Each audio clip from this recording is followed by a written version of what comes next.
नमस्कार मंडळी, श्री स्वामी समर्थ, जय जय स्वामी समर्थ. तर बघा, मी रानात पावटा बघायसाठी आले. बघा, रानात पावटा भांगलायसाठी पण आले आणि बघायसाठी, कारण 4-5 दिवस आलेच नव्हते. पिल्लूची मम्मी दुटीला जात होते, त्यामुळं पिल्लूला घ्यायला कोण नसल्यामुळं असल्या उन्हात घेऊन त्याला पण यायला येत नव्हतं, म्हणून मी आलीच नव्हती. तर आज आल्या रानात. बघा, तर असं ऊन लागायला लागलं नुसतं, काय बोलायचं काय म्हणजे 2-2:30 वाजले त्या. आणि म्हटलं बघून यावं, जरा भांगलं वाटलं तर भांगलत बसायचं, पण आता बसं सुद्धा वाटतं नाही, एवढं ऊन लागायला लागलं. तर बघा, आमचा हे पावटा 3 महिने पावटा बघा आता फुलाने भरलाय नुसता. एवढी फुलं आली ती त्याला, कारण आता चिंब पडतीलच बघा त्याला. आणि पुन्हा शेंगा चालू होणार त्याला, कारण उन्हाळ्यात कालवणाचं काहीच नसलं की नाही की मग हे बघा आपलं घरचं माळवं असलं की नाही मग काय वाटत नाही. तर आता बसल्या भांगलायला, पण काय भांगलायला मनच लागना झाले बघा.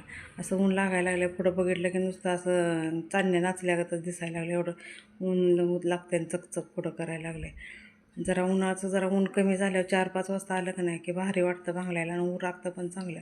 यात भाजी होती मेथीची, शापूची, तांदळीची भाजी. ती भाजी काढल्यावर तण दिसायला लागले बघा. आणि आता ते मग कुठं कुठं धनं राहिले ते धन्याच्या पण कोथिंबीर यायला लागल्या. भाजी जरा पुढं ठेवल्या मेथीची त्यात ब्यासाठी, आणि शापूची पण भाजी. आता ती शापूची भाजी जरा घेणार, वस्तीवर जाणार आहे. आता काय भांगलायची इच्छाच नाही बघा. तांदळाचं हे मोठ राहिलेलं कसं दिसतं ते.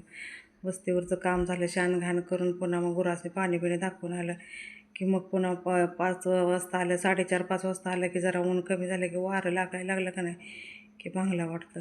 पण आता काय भांगण्याची इच्छाच राहिलेली नाही. तर बघा कसा पावटा आमचा 1 नंबर पावटा आला आहे. आणि त्या भाजीमुळं कुठं कुठं कुठं कमी त्या डाला पडल्या का झालं ते का नाही बघा. भाजी होती ती भाजी काढली आता. आता ह्याच्यात चवळा बघा कसला भारी आहे, आणि मका तर कसले भारी आले बघा की. चवळा एवढा भारी आहे, देशी चवळा आहे. आणि या चवळ्याच्या खाली सरीत मेथीची भाजी, शापूची भाजी, कोथिंबीर, तांदळाची भाजी, सगळ्या भाज्या आहेत. तर ते मेथी ठेवल्या बियासाठी. आता हे कुठं कुठं शापू आहे, ते शापू काढून म्हणलं घेऊन जायचं. 1-2 पेंडी गावली तर तेवढीच. भरपूर भाजी आहे, पण ती पिकल्या जरा व्हायचं नाही, रोग पडल्यागत आहे. कुठं हिरवी हिरवी आहे तेवढी काढून घ्यायला लागल्या बघा. आणि ह्याची भाजी, आपली चवळ्याची भाजी एवढी छान लागते की नाही, कांदा घालून शिजवून केली की नाही, कुठं घालून जरा चटणी कांदा घालून, लई छान भाजी होती आणि लागते पण लई छान भाजी. तर रानात आलं की माळवं काय पण गावतं, त्यामुळं माळव्याचं काय रानात असलं की टेन्शन नसतं. आणि हे बघा आता कसं एवढं गावलं आहे. एवढी भाजी गावली, अजून 1-2 पेंडी गावलं. अजून मग तांदळीची भाजी घ्यायची, म्हणजे तांदळीची भाजी त्यात घातली की नाही की भाजी चांगली लागते. शापूची भाजी चांगली लागते, भोपळ्याची भाजी, तांदळीची भाजी घातली की. आणि हे आता बघा तेवढी गोळा करते भाजी आणि घेऊन जाणार आहे आता घरी. आता काय बसायची काही इच्छाच राहिली नाही. पुन्हा 4-5 वाजता येऊन जरा मग भांगलायचं, घरी पुन्हा घरी जाऊच तर बसलं म्हणजे काय नसतंय.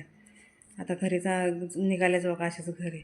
तर आमचा हितेश बघा शिर्डी घेऊन आला आहे. ते आता शिर्डी यायला झाल्या म्हणून वस्तीवर ठेवल्या, तिला बाहेर घेऊन आला आहे. तर बघा आता मी वस्तीवर निघाले. माझा व्हिडिओ कसा वाटला, आवडला असेल तर कमेंट करून सांगा.